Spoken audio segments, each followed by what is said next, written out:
Maharashtra news one, नवा दिवस नवी बातमी. अचूक अंदाज व्यक्त करणारे व्यक्तिमत्व म्हणजे पंजाबराव डग.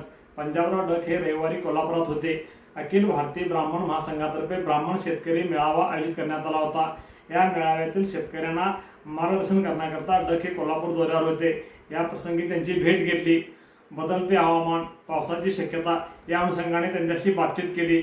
यावेळी बोलताना पंजाबराव डग यांनी 19 एप्रिल ते 26 एप्रिल 2026 या कालावधीत मुसळधार पावसाची शक्यता वर्तवली. तसेच गारपीट होणार असेही ते म्हणाले. कोल्हापूर, सांगली, सातारा असं संपूर्ण राज्यभरामध्ये जोरदार पाऊस होणार असल्याचे त्यांनी सांगितले. चला भेटूया आपण पंजाबराव डग यांच्याशी. या ठिकाणी आल्याचा उद्देश होता भविष्यामध्ये हवामान आधारित शेती करणे गरजेचं आहे. निसर्ग म्हणते पाऊस जास्त आहे तर पावसावर येणारी पिकं करायला पाहिजे. निसर्ग म्हणते थंडी जास्त आहे, थंडीवर येणारी पिकं करायला पाहिजे. निसर्ग म्हणते आभाळान ऊन जास्त आहे तर गरमीवर येणारी पिकं करायला पाहिजे. निसर्गाच्या विरोधात जाऊन शेती करणं परवडणार नाही. तर यावर्षी तुम्हाला एक सांगू इच्छितो, यावर्षी थोडंफार पाऊस कमी होणार आहे. मग यावर्षी 2026ला पाऊस कमी आहे. मग हे कमी होणार आहे तर मग पिकं मग कोणती घ्यायला पाहिजे, कमी पाण्यावर येणारी पिकं घ्यायला पाहिजेत, लवकर येणाऱ्या जाती करायला पाहिजे. असं निसर्गाच्या विरोधात जाऊन शेती करणं भविष्यामध्ये शक्य होणार आहे.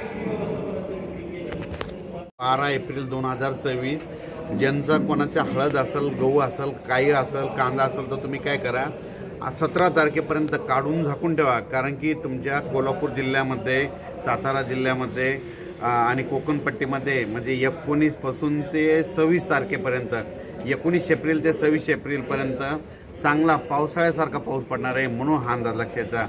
21, 22, 23च्या दरम्यान तुमच्या कोल्हापूर, राधानगरी सगळीकडं कर्नाटक परिसरामध्ये काही काही ठिकाणी गारपीट देखील पाहायला भेटणार आहे. पुणेकरांना देखील गारपीट पाहायला भेटणार आहे. पश्चिम महाराष्ट्रात देखील खूप ठिकाणी गारपीट पाहायला भेटणार आहे. म्हणून हा अंदाज लक्षात यायचा.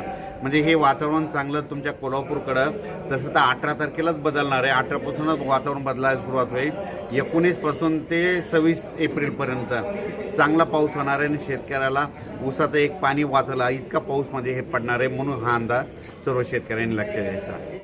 आमच्या या चॅनलला लाईक करा, सबस्क्राईब करा आणि शेअर करायला विसरू नका.